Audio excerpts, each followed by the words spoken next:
Bonjour, Monsieur Mbeko. Enchanté de vous avoir en notre compagnie. On va commencer directement avec les questions. Première partie, c'est sur le Canada. Et la première question, on va aller direct au point. Parlez-nous brièvement du rôle néfaste joué par le Canada en Afrique, le pillage des ressources au Congo, le rôle dans le génocide, Lumumba, Patrick Lumumba. Faites-moi un rapide résumé de vos recherches sur le Canada. Bien, écoutez, moi je me suis d'abord merci et bonjour, merci pour l'invitation. Le rôle du Canada dans les drames africains, moi je me suis intéressé à la région des Grands Lacs en Afrique centrale. Et donc j'ai découvert que le Canada avait joué un rôle dans l'assassinat du premier ministre du Congo, Patrice Emery Lumumba.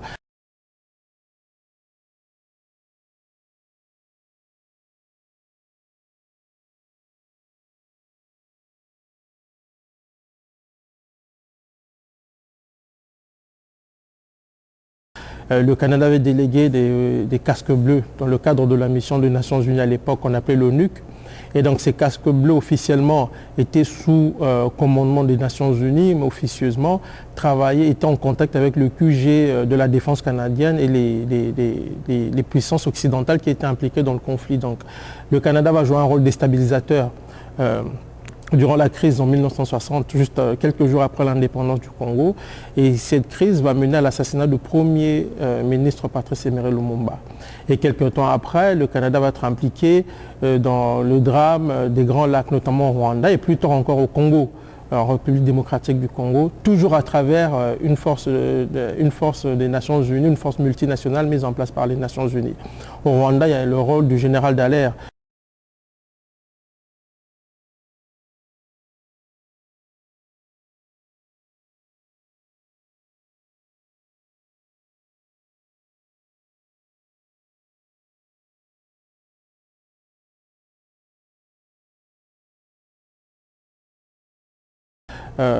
Qui est présenté au Canada comme un héros.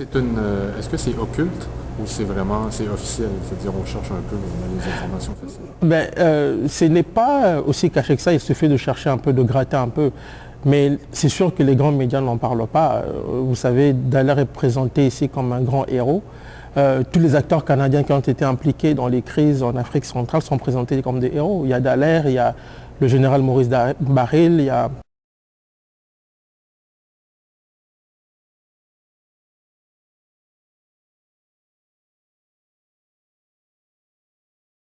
Madame Louise Arbour, qui est présentée comme une très grande juge ici au Canada. Il y a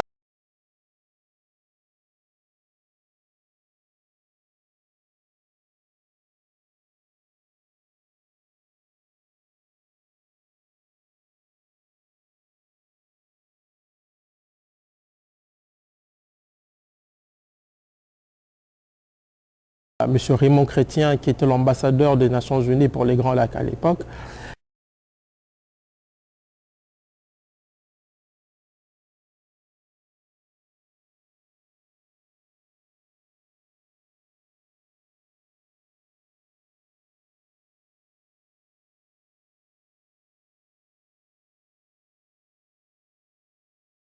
Et même les officiers qui étaient impliqués dans la crise des années 60 qui a mené à l'assassinat de Patrice Emery Lumumba. Et donc depuis déjà les années 60, même avant, il y avait des intérêts canadiens importants dans cette région, des intérêts miniers en tout cas, dont on parlera, je crois, dans une minute. Et quelles sont les questions qui vous posent à Radio-Canada quand vous y allez justement?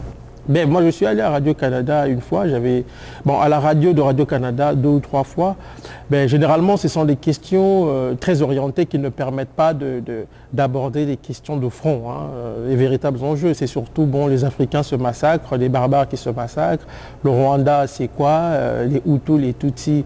On ne parle pas de l'implication des grandes puissances. C'est-à-dire ces crises-là ne naissent pas du jour au lendemain. Il y a toujours des mains beaucoup plus organisées, beaucoup plus puissantes derrière.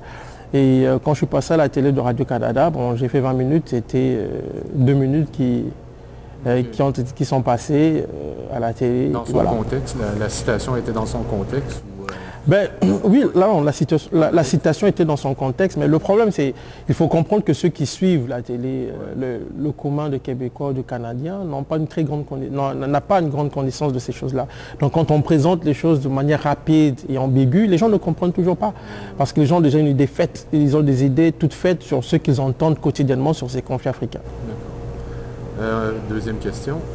Est-ce que vous considérez que le Canada comme étant la puissance occidentale la plus hypocrite, étant donné qu'ils se targuent de ne pas avoir de passé colonialiste et qu'ils aiment à se présenter comme un pays neutre, ne cherchant pas à étendre son emprise sur d'autres pays?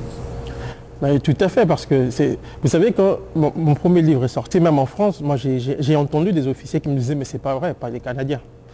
C'est-à-dire, ça vous montre à quel point les gens n'ont pas idée du rôle joué par le Canada dans la déstabilisation, pas seulement de l'Afrique, mais de plusieurs pays. Parce que dans le livre, j'explique un peu, je fais une parenthèse sur le rôle du Canada en Irak, par exemple. Officiellement, nous ne sommes pas allés en Irak. Officiellement, comme les Français, nous ne sommes pas allés en Irak. Mais l'ambassadeur des États-Unis, ici, l'ancien ambassadeur des États-Unis au Canada, Paul Cellucci,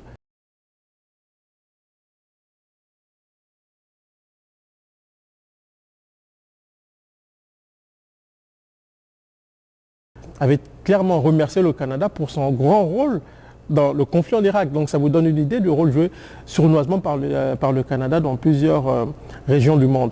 Et puis effectivement, depuis les années 50 et 60, les officiels canadiens aiment à répéter que le Canada n'a pas de passé colonial. Seulement voilà, si on n'avait pas de passé colonial, nous serions en train de parler iroquois par exemple. Mais si on parle anglais et français, c'est parce que le Canada en lui-même est un symbole de la colonisation. Parce que ceux qui étaient ici n'étaient pas des Canadiens à l'origine. Voilà. La troisième question, le fait que le Canada est perçu, c'est moins le cas depuis 2006 avec l'arrivée au pouvoir des conservateurs de Stephen Harper, comme un agent important pour le maintien de la paix dans le monde, rend-il la tâche plus facile aux multinationales canadiennes comme Barrick Gold pour le pillage des ressources du Congo?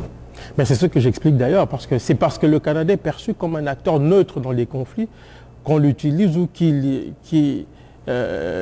peut avancer ses cartes de manière très discrète et beaucoup plus efficace dans plusieurs régions stratégiques. Est-ce que c'est une puissance nationale ou c'est plutôt aujourd'hui une puissance, c'est les ONG, c'est les compagnies et que le gouvernement, lui, fait juste suivre on oublie que le Canada est quand même membre du G7, hein, il faut pas l'oublier. Seulement voilà, leur stratégie est de ne pas se faire passer pour une grande puissance impériale. Leur stratégie, c'est de passer pour des gens désintéressés qui veulent faire du bien. Et d'ailleurs, sur ce point-là, le Canada est l'un des pays qui exporte beaucoup ses coopérants, entre guillemets, dans plusieurs régions du monde. Leur stratégie ou la stratégie des États-Unis de les utiliser en tant que tel? Moi, je crois qu'il faut quand même faire attention, et j'essaie d'expliquer dans le livre. Quand on regarde ça avec recul, on comprend qu'en fait, c'est un système global. Les États-Unis en soi, ce n'est pas un État-nation, les États-Unis. Ce sont des pays qui sont gérés par des multinationales. C'est ça, les États-Unis. Et puis, le Canada n'est pas trop différent, en fait. Ce sont des intérêts privés qui gèrent ce pays et qui élaborent des stratégies que les politiques accompagnent, que les politiques mettent en application. Et donc, si le Canada n'est pas la France, par exemple. La France est un État-nation. La France en soi, il y a une histoire. Mais ce n'est pas le cas du Canada ou des États-Unis qui ont été créés par des gens qui sont arrivés par des intérêts, qui ont mis en place des structures qui fonctionnent aujourd'hui comme on l'observe, comme on le constate actuellement là. La quatrième question. Vous faites référence au trotskiste canadien David McNally, qui affirme que la bourgeoisie canadienne défend ses propres intérêts impérialistes et n'est aucunement subordonnée à une autre puissance. C'est un point de vue valable et pertinent, mais ne pourrait-on pas dire, selon vous, que les intérêts canadiens sont imbriqués par les intérêts américains anglo-saxons? Le Canada ne cherche-t-il pas plutôt à s'associer avec l'Empire américano-sioniste? Mais non, ils sont associés, c'est ce que j'explique. Ouais. Mais en fait, c'est du cas par cas. Vous savez, dans le secteur minier, par exemple, le Canada attire les compagnies minières ici beaucoup plus que les États-Unis. Pourquoi? Parce que ça fait l'affaire d'un groupe de gens. Mais si vous regardez les compagnies minières canadiennes, même les compagnies que je cite, mais qui siègent dans ces compagnies. Ce ne sont pas seulement des Canadiens, ce sont des gens qui siègent dans plusieurs autres multinationales anglo-américaines. C'est une structure supranationale. C'est comme ça qu'il faut regarder ça. Si vous regardez ça en termes d'État, vous n'allez pas bien comprendre en fait le fonctionnement de ces gens-là. Ouais. Est-ce qu'une compagnie privée, une minière, est plus en sécurité au Canada qu'aux États-Unis? Tout à fait, parce que la législation canadienne, elle est conçue pour protéger ces gens-là. Et il y a eu un procès ici, par exemple. C'est le livre d'Alain Deneau. Voilà, Alain Deneau en parle dans son livre Loire Canada ou même Paradis sous terre.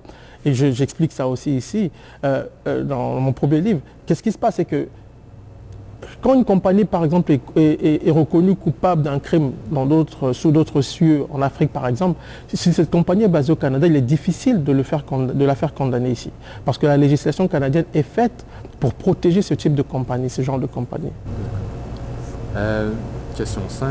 Alors, le personnage d'Alaire, parlez-nous de lui. Francophobe, exemple, il dit qu'il n'hésiterait pas à tirer sur les avions français. Québécophobe, peut-être? Est-il un pion idiot utile des États-Unis ou un acteur conscient et soumis de nature aux États-Unis? Ben, je crois que c'est un acteur conscient, parce que dès qu'il arrive, on voit très bien, j'explique dans le livre, que dès qu'il arrive au Rwanda, on sent que le rapport entre le général Dallaire et le gouvernement rwandais ne passe pas. Et ses rapports même avec son chef, parce que le vrai patron de la mission des Nations Unies au Rwanda, c'est pas Dallaire, c'est un diplomate camerounais qui s'appelle Jacques-Roger Boubou. Et donc Dallaire est le commandant militaire, le patron de la force militaire en fait de cette mission-là. Dallaire a fait une entrevue c'était à l'émission à l'époque Le Point, je pense. Tout à fait, oui. Il avait un point de vue assez... proche de la réalité. Proche de la réalité, voilà. Et après ça, il s'est rétracté. Est-ce que ça ne signifie pas justement qu'il n'était pas encore sous emprise américaine? Ben, moi, je pense que Dallaire, quand il est arrivé au Rwanda, il était conscient de ce qu'il faisait. Okay. Mais je pense aussi qu'il ne s'attendait pas à la situation qu'on a pu observer durant le génocide. Parce que l'enchaînement de la violence de cette manière-là a dépassé tout le monde. Moi, j'ai discuté avec beaucoup d'officiers des Nations Unies qui étaient au Rwanda. Et je crois que beaucoup disaient, oui, on sentait qu'il y avait une tension. Mais ce qu'on a pu observer à ce moment-là, après l'assassinat du président Habyarimana du Rwanda, donc qui a constitué l'élément déclencheur du génocide, est quelque chose d'assez inattendu, de très grave. Et donc Dallaire, parce que j'explique aussi qu'il était en contact permanent avec les officiers américains qui étaient dans la région. Donc il savait exactement ce qu'il faisait. Quand les officiers de la rébellion se retrouvaient dans son bureau, pour coordonner les attaques contre les forces gouvernementales, cela prouve qu'il savait ce qu'il faisait. Mais il ne s'attendait peut-être pas à ce qu'on a pu observer. Parce que si vous lisez, par exemple, son livre sur le Rwanda, il fait des concessions. Dallaire dit des choses qui sont très graves. Et il se pose des questions, mais je crois qu'il a des réponses à ces questions aujourd'hui. Parce que 20 ans après les événements du Rwanda, la vérité quand même commence à remonter à la surface et on sait exactement ce qui s'est réellement passé. Donc je crois que c'était quelqu'un qui était allé en mission mais qui ne s'attendait pas à faire face à une situation qu'il ne pouvait plus contrôler à un moment donné. Une jeune vierge. Ben voilà, c'était quelqu'un qui était un peu naïf d'une certaine manière. Il n'avait pas la maîtrise de la politique au plus haut niveau parce que ce sont des acteurs. Il était dans le scénario d'un film que lui n'avait pas écrit. Ouais, c'est ça. Mais il a quand même été super virulent quand il dit tirer sur les avions français, quand il dit je vais démissionner de l'ONU. C'est ça que... Oui, exactement, parce qu'il est dans son rôle d'agent au service des États-Unis. Là, il joue. Il joue son rôle d'agent au service des États-Unis parce qu'à ce moment-là, la France intervient pour essayer d'alléger la souffrance. L'invasion turquoise. Il appelle ça invasion turquoise, l'opération turquoise. Dallaire n'est pas content parce que lui, il est là pour aider les rebelles Tutsis à prendre le pouvoir. C'est exactement ça. Mais il se retrouve dans une situation où les Français sont obligés d'intervenir, c'est qu'il ne fait pas son affaire et aussi l'affaire de ses patrons. Mais après, parce que... Voilà, mais c'est des événements d'après, parce que quand il rentre au Canada, il dit clairement qu'il n'y a pas un génocide comme on le présente. Mais quelques temps après, il change sa version de fait, il écrit un livre à la gloire de la propagande officielle, et puis voilà, donc... c'est quelqu'un qui, à un moment donné, je crois, a été dépassé par les événements, mais pour des raisons qui lui sont propres et pour la cause de la propagande, il a continué à... Ok. À l'intérieur de l'ONU, vous dites à un moment donné qu'il était le seul qui étaient au courant de la présence des services secrets canadiens? Oui, parce que ça c'est l'une des choses dont on n'a pas vraiment parlé. Il y a un ancien officier des forces spéciales canadiennes qui a raconté son histoire au Rwanda. Et ça, on n'a pas beaucoup parlé de ça. Or, officiellement, il n'y avait que les troupes des Nations Unies qui étaient au Rwanda. Alors que faisaient les officiers des forces spéciales canadiennes au Rwanda à ce moment-là? L'agent en question dit que nous, ils étaient allés là-bas pour protéger Dallaire. Mais Dallaire n'était pas sous commandement canadien, il était sous commandement des Nations Unies. Il ne faut pas l'oublier. Il y a un élément important aussi qu'il faut ajouter dans cette affaire-là. C'est que moi, j'ai discuté avec Maître Christopher Black qui a postfacé mon livre, le premier livre. Et lui, il est avocat au tribunal pénal international pour le Rwanda. Et donc, le général Dallaire a dû, à un moment donné, il a dû témoigner sur les événements du Rwanda devant le TPIR, donc le tribunal de l'ONU pour le Rwanda. Et il a témoigné à Ottawa. Et donc, pendant son témoignage, à un moment donné, pendant la pause, le vidéaste, parce que c'était par vidéoconférence, donc le vidéaste, par inadvertance, a bougé la caméra. Par mégarde, pardon, a bougé la caméra. Et donc, là, on a pu observer que derrière Dallaire, il y avait des officiers de l'armée canadienne. Mais qu'est-ce qu'ils faisaient là? Ils n'étaient pas censés être là. Quand on leur a demandé de quitter la salle, ils ont dit qu'ils étaient là pour observer. Observer quoi? Oui, on peut s'imaginer. On peut s'imaginer. Question numéro 6. Selon Carole Jérôme, membre d'une ONG canadienne, Washington n'avait pas envie d'arrêter le carnage. Et c'est pour cela que ces derniers ont confié une mission humanitaire condamnée d'avance à l'échec aux Canadiens. Est-ce que la naïveté des instances canadiennes a aidé les États-Unis à réaliser leurs objectifs machiavéliques ou ont-elles participé en connaissance de cause? Non, ça vous parlez du cas, ça c'est au Congo-Zaïre là, ça c'est pendant l'invasion du Congo-Zaïre. Mais non, ils n'étaient pas naïfs, parce qu'il ne faut pas oublier que celui qui va court-circuiter la mise en place de la force multinationale supposée s'interposer entre les parties en conflit est un officier canadien, le général Maurice Baril, qui était à l'époque de la crise rwandaise, l'officier qui travaillait en lien avec le Pentagone au département de maintien de la paix de l'ONU. C'est Maurice Baril qui a recommandé Dallaire à la tête de la mission au Rwanda. Donc c'est Maurice Baril qui se retrouve à la tête de la mission militaro-humanitaire qui doit se mettre en place au Congo-Zaïre 2 ans plus tard, lorsque le Rwanda et ses parrains décident d'envahir le Zaïre. Et c'est lui qui permet, en fait, c'est lui qui participe c'est lui qui court-circuite en fait cette force multinationale pour permettre aux rebelles Tutsis accompagnés par leurs alliés à renverser le pouvoir de Kinshasa, à prendre le pouvoir. Et donc les institutions canadiennes étaient... Elles étaient conscientes. Les autorités canadiennes étaient conscientes. Il faut voir ce que dit le représentant du secrétaire général des Nations Unies dans les Grands Lacs, le Canadien Raymond Chrétien, qui est le neveu du Premier ministre Jean Chrétien à l'époque. Ouais. Il dit que oui, on savait qu'il y avait des réfugiés. 1 million de morts, bon. Ça passe, c'est ce qu'il nous a expliqué, c'est ce qu'il a expliqué. C'est d'une froideur. Ben oui, c'est d'une froideur là.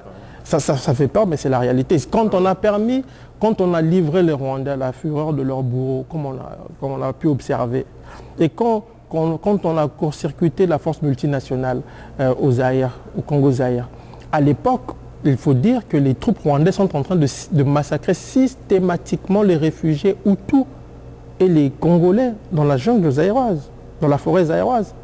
On a même fait un film là-dessus. Question numéro 7. Vous dites que le Canada a participé en 2003 à la guerre en Irak, pendant que Jean Chrétien affirmait que les forces canadiennes n'étaient pas directement impliquées. Le major général Peter Devlin aurait même été décoré de la croix du service méritoire pour son rôle dans cette guerre, pourtant dite illégale. Ouais. Qu'est-ce qui explique qu'on ne mentionne jamais ce genre de détails dans les médias? Mais parce que les grands médias, ce n'est pas le rôle des grands médias de vous dire la vérité. Ça, il faut que les gens le comprennent. Demander aux grands médias de vous dire la vérité sur les événements mondiaux, c'est comme demander au diable de se convertir. Donc ça ne marche pas. Il faut que les gens le comprennent. Les gens demandent au diable de se convertir, mais ça n'arrivera jamais. C'est tout. Alors, il faut se méfier. Les entreprises canadiennes exportent pour 3 milliards de dollars d'équipements militaires chaque année. La classe des affairistes canadiens représente une section puissante et bien organisée du capitalisme international et qui a ses propres entreprises impérialistes. Est-ce que le complexe militaro-industriel canadien est réellement indépendant des États-Unis? Mais votre question nous ramène à ce qu'on disait précédemment. Vous savez, ce sont des entités, ce sont des intérêts privés.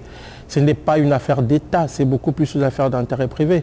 C'est différent. Si vous prenez le cas d'un pays comme la France ou l'Allemagne, on peut comprendre. Mais aujourd'hui, quand on regarde comment le grand capital évolue, on voit bien que les États ne veulent plus rien dire, en fait. Les États ne veulent plus rien dire. Donc c'est plus une question d'intérêt privé que d'État-nation comme tel. La question à double entrée. Pouvez-vous nous parler de l'influence du lobby juif au Canada? Vous évoquez les propos de Maître Guy Bertrand, par exemple, au sujet de l'expulsion de M. Bouguer-Serra, voulu par ce même lobby. Avez-vous trouvé des liens entre le travail en amont effectué par ce lobby au Canada et les retombées pour Israël? Ben non, je n'ai pas trop travaillé sur le lobby juif au Canada, mais ce que l'on sait dans le cas du Rwanda, notamment le cas Mugesera, c'est que, comme l'a dit Maître Guy Bertrand, il y a eu des intérêts israéliens, juifs israéliens, qui ont fait pression sur le gouvernement canadien pour que ce monsieur soit extradé au Rwanda. Mais il ne faut pas oublier, comme je l'explique dans Guerre secrète en Afrique centrale, que... Quels étaient leurs intérêts, justement? Parce qu'il y a un lien important aujourd'hui entre plusieurs lobbies juifs et le pouvoir tout de suite du Rwanda. Parce qu'on sait que les lobbies juifs travaillent pour les intérêts d'Israël. Et Israël utilise aujourd'hui le Rwanda, est devenu un grand allié du Rwanda. Il ne faut pas oublier qu'Israël cherche par exemple depuis un moment à déstabiliser le Soudan. Et c'est à cause d'Israël et des États-Unis, ils ont réussi parce qu'il y a eu la balkanisation du Soudan à cause d'Israël et des États-Unis. Et le Rwanda et l'Ouganda ont joué un grand rôle dans la déstabilisation de ce pays-là. Le Rwanda a délégué aujourd'hui une mission, dans le cadre de la MINUA, de la mission des Nations Unies de l'Union africaine, a délégué des casques bleus au Rwanda. Mais quand on sait, au Soudan, pardon, mais quand on sait que le Rwanda est le sous-traitant de ses intérêts, on sait que ces casques bleus-là ne sont pas là pour le maintien de la paix. Ils jouent aussi un autre rôle, un rôle parallèle qu'on ne révèle pas souvent au grand public, qui est d'espionner, voire de travailler pour les intérêts qu'ils ont délégués là-bas. Donc le lobby juif, en un mot, le lobby juif au Canada fait du travail pour Israël. Oui, comme tous les lobbies juifs à travers le monde qui font du travail pour Israël. C'est bon, rien à dire. Dans les années 50, je disais, Georges-Henri Lévesque, qui est le père de la Révolution tranquille, il faut aussi l'instigateur qu'on pourrait dire d'un autre genre de révolution tranquille au Rwanda. C'est moins tranquille au Rwanda, je pense. Sorte de révolution gauchiste.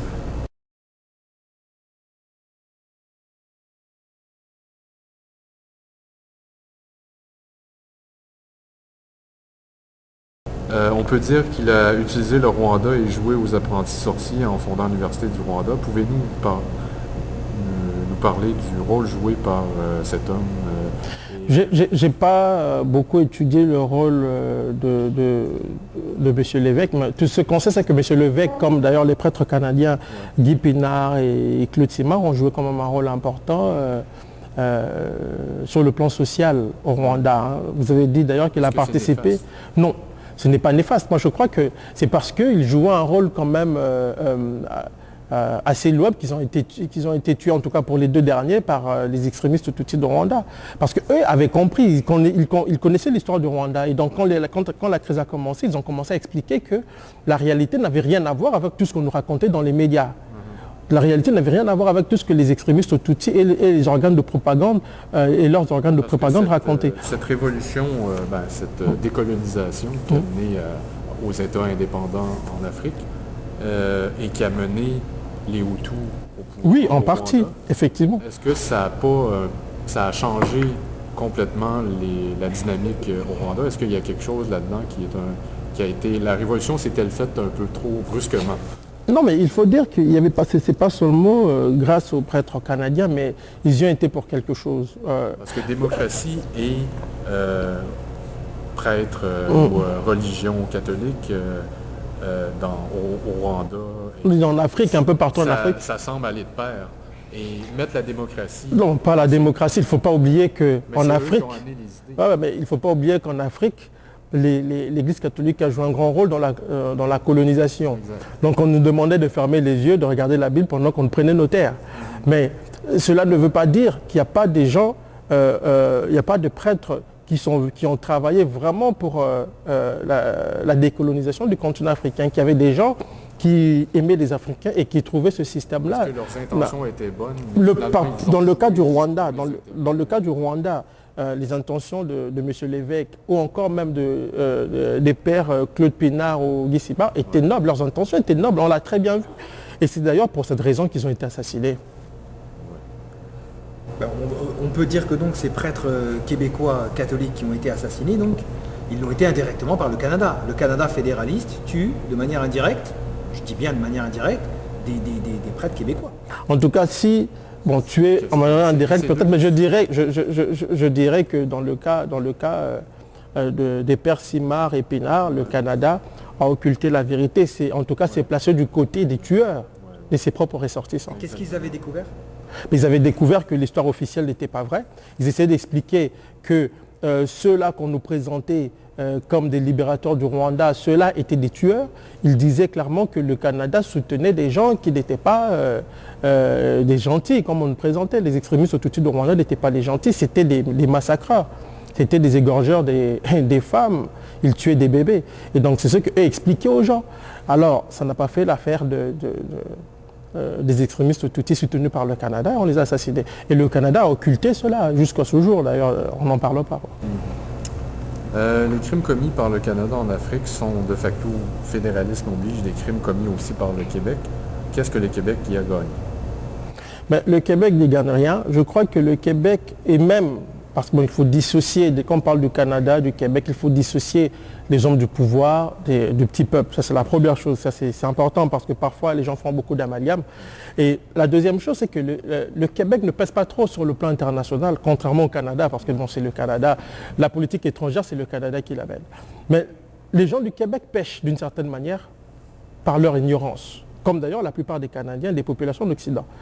Les gens pêchent par leur ignorance. Et il est important, et là je salue d'ailleurs votre travail, de faire comprendre certaines réalités aux gens pour que nous demandons à nos dirigeants, bon là je parle comme Canadien, comme Québécois, que nous demandons à nos dirigeants de nous expliquer ce qui se passe là-bas, qu'ils sont comptables quand même devant le petit peuple parce que c'est nous qui payons les impôts, c'est nous qui les payons. Alors si on les laisse comme ça faire n'importe quoi, ça n'a pas de sens, mais si on les laisse, c'est parce qu'on est ignorant aussi quelque part. Donc quand on comprend certaines affaires, il faut qu'on demande au gouvernement de nous dire ce qui se passe, au moins de nous expliquer, mais de mettre fin à ces choses-là. Bon, c'est pas ça. C'est pas gagnant. C'est pas gay, ouais. Pensez-vous que le mouvement indépendantiste québécois devrait mettre de l'avant les dénonciations des crimes canadiens en Afrique? Ben oui. Ouais. C'est d'ailleurs de son intérêt, je pense. Nous pourrions ainsi démontrer que le peuple québécois n'a rien à voir avec les agissements ignobles d'Ottawa. Tout à fait. Moi, je crois. Hein. Moi, personnellement, je le crois parce que, bon, je suis ici, ça fait une dizaine d'années. On peut quand même voir qu'il y a une différence dans la manière d'appréhender les situations internationales entre le Québec et le reste du Canada. On le voit quand même, c'est très clair. Vous êtes la meilleure publicité pour le Québec et son mais il ne faut pas oublier que c'est au Parlement québécois qu'on a dénoncé le génocide au Congo. Il y a de cela 2 ans, c'est au Parlement québécois. Ce n'est pas à Ottawa, c'est au Parlement québécois. À Ottawa, on voulait passer une loi, par exemple, pour rendre les compagnies minières comptables de leurs actions en Afrique. On sait où ça finit, c'est dans les poubelles du Parlement. Parmi les lobbies que vous connaissez un peu, j'imagine, Hutu, Tutsi, est-ce qu'il y a des endroits où ils sont mieux représentés au Canada? Mais au Canada, il faut dire que être Hutu n'est pas facile. Hein. Ouais. Pas seulement au Canada, mais dans plusieurs pays. Aujourd'hui, avec tout ce qu'on sait du pouvoir tutsi rwandais, de plus en plus de gens ne regardent plus les Hutus comme il y a cela quelques années, mais c'est très difficile. Moi, quand j'ai écrit ce livre, ce qui m'avait le plus frappé, c'était la réaction des Hutus. J'avais l'impression de devenir leur porte-parole, alors que moi, je ne suis même pas rwandais, moi, je suis d'origine congolaise. Et j'ai compris, en fait, qu'ils avaient peur de parler, même de dire ce qu'ils avaient vécu. Pourquoi? Parce que vous avez une machine propagandiste, vous avez des faiseurs d'opinion dans ce pays qui vous disent tous les Hutus sont des génocidaires. Bon, ce qu'on n'a jamais dit de tous les Allemands, en tout cas, après la Seconde Guerre mondiale, on n'a pas dit que tous les Allemands étaient des nazis.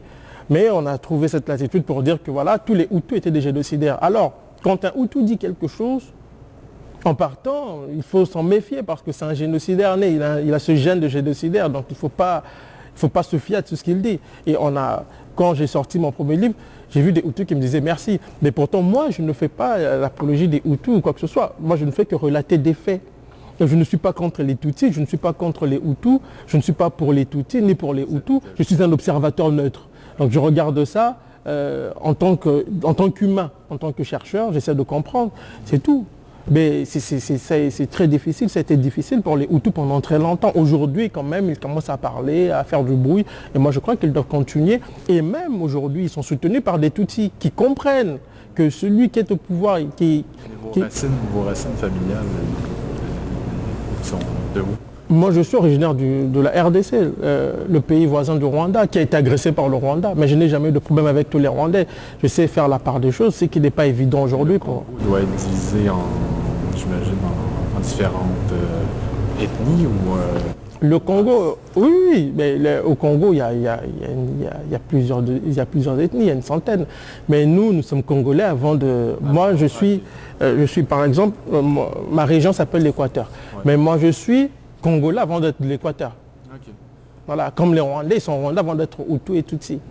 Voilà, comme les Canadiens, ils sont Canadiens avant d'être, je ne sais pas, du lac Saint-Jean, je ne sais pas. Ça dépend. On parlera pas trop. Non, mais de manière générale, je veux dire, moi, si je regarde, quand je suis arrivé ici, je n'ai pas vu quelqu'un du lac Saint-Jean. Moi, j'ai vu un Canadien. Voyez-vous? Parlez-nous du lynchage subi par Robin Philpot, notamment dans les journaux québécois. Exemple, André Pratt a écrit « Les 4 millions de morts au Congo ne pouvaient être comparés à ceux du génocide rwandais ».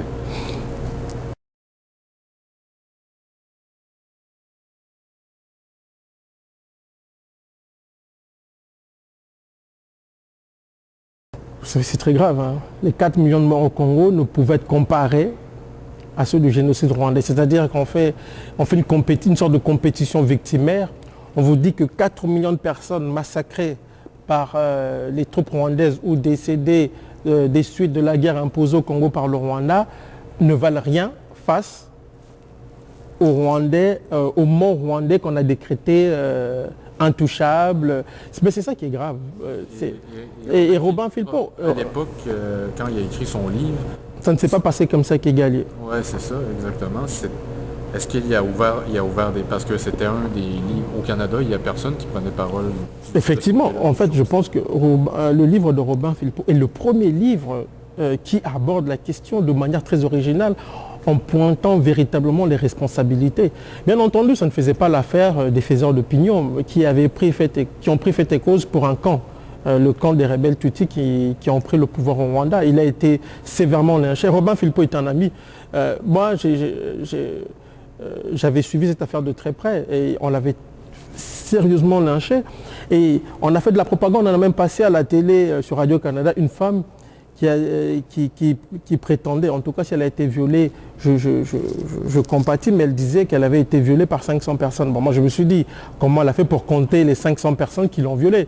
Donc elle comptait, je ne sais pas, mais c'est ce qu'on nous a présenté à la télé, mais c'était en fait c'est cette mécanique propagandiste qu'on a mis en place pour dénigrer Robin Philpot et son travail. Il ne faut pas oublier que les journalistes de la presse n'ont pas attaqué le travail de Robin Philpot, qui est inattaquable.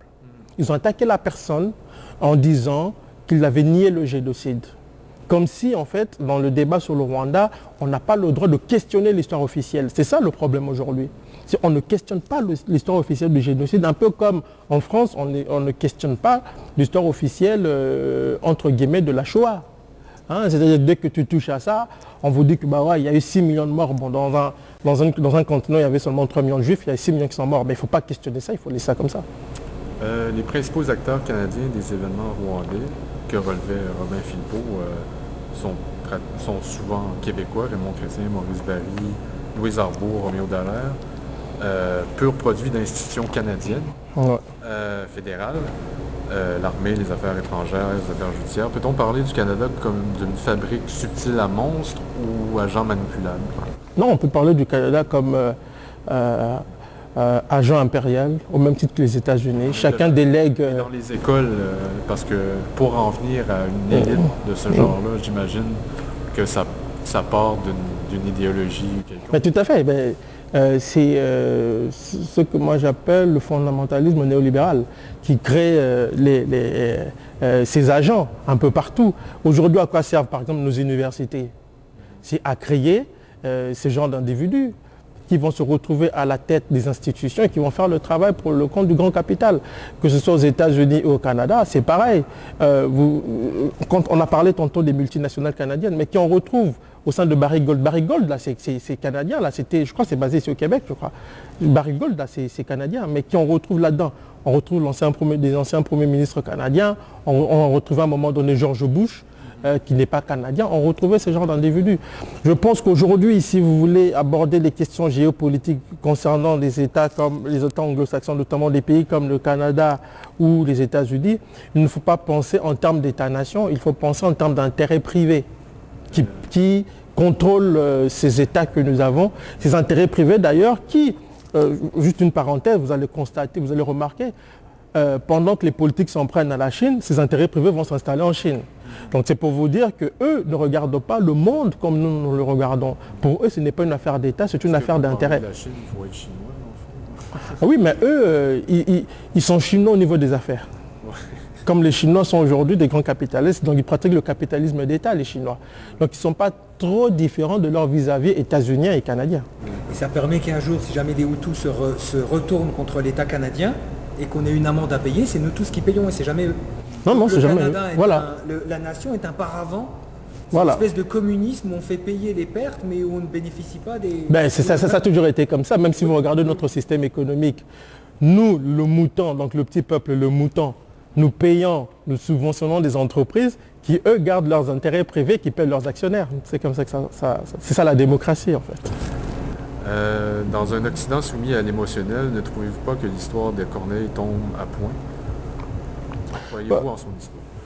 L'histoire de Corneille, bon, lui-même ne dit pas grand-chose de son histoire, hein, mais là j'ai travaillé dessus, j'ai fait un peu de recherche dessus. On sait que son père était Tutsi, sa mère était Hutu. Mais pourquoi l'histoire de Corneille est essentielle? Parce que l'histoire de Corneille, la véritable histoire de Corneille, que les médias n'abordent pas vraiment, vient réduire en miettes l'histoire officielle du génocide rwandais.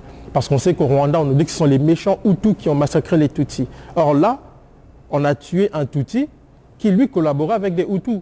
Donc tout cela vient remettre en question l'histoire officielle du génocide, raison pour laquelle on n'en parle pas beaucoup, on n'aborde pas la question de front, et Corneille n'en parle pas beaucoup parce qu'il veut protéger aussi sa carrière. Quand vous êtes dans un pays comme le Canada, où vous avez des héros, comme le général Dallaire, où vous avez Radio-Canada, vous avez tout ça, toutes ces personnes, toutes ces entités qui brandissent l'histoire officielle du génocide, que peut faire Corneille face à cette machine? Le jour où il va remettre en question cette version officielle, c'est sûr que sa carrière... il chantera moins bien. Ça, c'est sûr et certain. Merci.